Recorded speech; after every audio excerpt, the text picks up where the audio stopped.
কিচেনে আপনাদের অনেক অনেক স্বাগত। আজকে আবারও একটা নতুন রেসিপি নিয়ে আপনাদের কাছে চলে এসেছি। আজ আমি আপনাদের রুই মাছের ভাপা করে দেখাবো, তাও আবার ঘরে থাকা উপকরণ দিয়ে।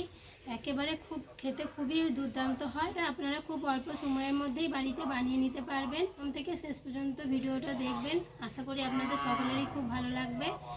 তো রুই ভাপা করার জন্য যে উপকরণগুলো লাগবে সেগুলো আমি আপনাদেরকে বলে দিচ্ছি। এখানে রুই মাছ নিয়েছি, পেটি আর গাদি, দু রকমের মাছ নিয়েছি। এই ধরনের মাছ নিয়ে এই রেসিপিটা করতে হবে।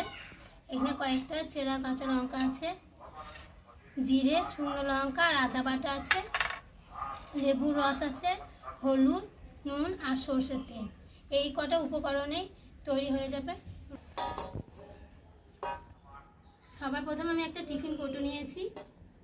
টিফিন কৌটোর মধ্যে মাছগুলো দিয়ে দেবো। এখানে যে মশলাটা বেটে রেখেছিলাম, মশলাটা দিয়ে দেবো।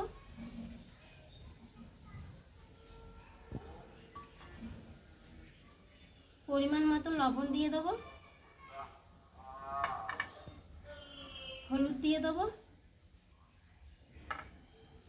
লেবুর রসটা দিয়ে দেবো, সরষের তেল দিয়ে দেবো।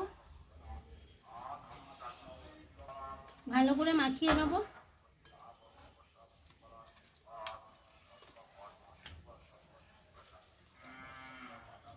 এখানে রুই মাছ দিয়ে করছি, আপনারা কাতলা মাছ দিয়েও করতে পারেন, কিন্তু মাছটা একটু বড় নিতে হবে, ছোট নিলে হবে না। মাছের গায়ে মশলাটা খুব ভালো মতো করে মাখিয়ে নিয়েছি।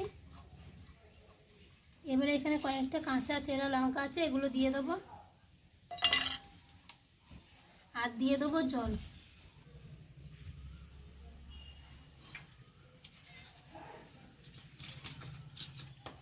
ভালো করে নাড়িয়ে নেবো বাটিটাকে।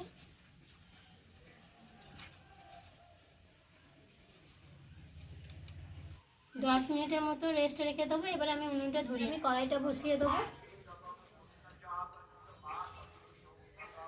কড়াইয়ের মধ্যে জল দিয়ে দেবো। জলের মধ্যে একটা স্ট্যান্ড দিয়ে দেবো।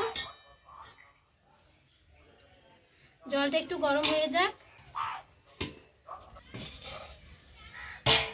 জলটা গরম হয়ে গেছে দেখুন।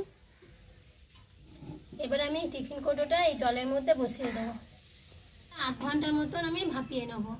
এবার আমি এই নোড়াটা থালার উপরে চাপিয়ে দেবো।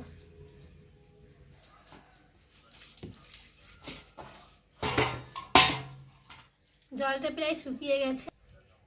এবারে কড়াই থেকে টিফিন কৌটোটা নামিয়ে নেব। ঠান্ডা হয়ে যাক, তারপর আমি আপনাদের বার করে দেখাবো। আমি এবার টিফিন কৌটোটা খুলে দেখাবো আপনাদের। দেখুন কত সুন্দর হয়েছে, আর খুব সুন্দর একটা গন্ধ বেরিয়েছে। রংটা দেখুন কত সুন্দর হয়েছে।